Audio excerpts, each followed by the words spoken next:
Class 10th का 3rd chapter का first head 3.2 की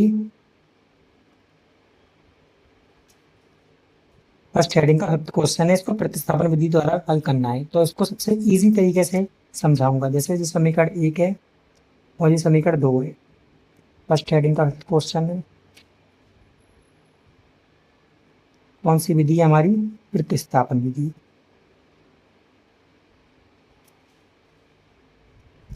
तो बहुत से बच्चे हो रहे रूट वाले सवाल देख के डर जाते हैं। रूट वाले सवाल भी बहुत इजी तरीके से हो जाता है, इसलिए इस सवाल में भी इतना। सबसे पहले एक समीकरण लेंगे कोई सा बराबर 0, उससे x का मान निकालेंगे। जैसे ये √2x है, इसमें √3y को बराबर से पीछे भेज देंगे।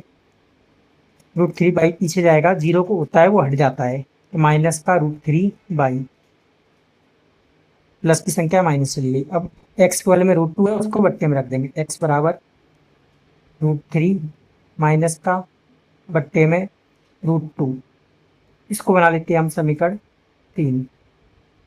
अब जो x का मान निकला है उसको समीकरण 2 में रख देंगे, क्योंकि 1 से निकाला है तो 2 में रखते हैं, 2 से निकालते तो 1 में रखते हैं। लिखेंगे x का मान समीकरण 2 में प्रतिस्थापित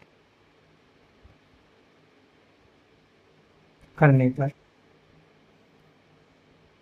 √3 है, फिर x है, x की है ये संख्या रख देंगे पूरी, माइनस √3 बाई अपॉन में √2 ब्रैकेट क्लोज, माइनस √8 बाई बराबर 0। नीचे ही संख्या से इधर वाली संख्या नहीं कट रही है, तो नीचे ही संख्या का इसमें गुणा कर देते हैं, ऊपर वाली संख्या ऊपर वाली में। √3 का √3 में गुणा करेंगे तो रूट में 9y माइनस जाला माइनस, √2 का √8 में करेंगे तो 8 दूनी 16 y बराबर 0। अब ऐसी संख्या रूट वाली चुन सकती है। √9 जैसे 3 का स्क्वायर होता है, एलसीएम स्क्वायर याद रखती है, 1 का स्क्वायर 1, 2 का स्क्वायर 4, 3 का 9, 4 का 16, ऐसे ये 3 का स्क्वायर है, तो इसको हम लिख सकते हैं 3y।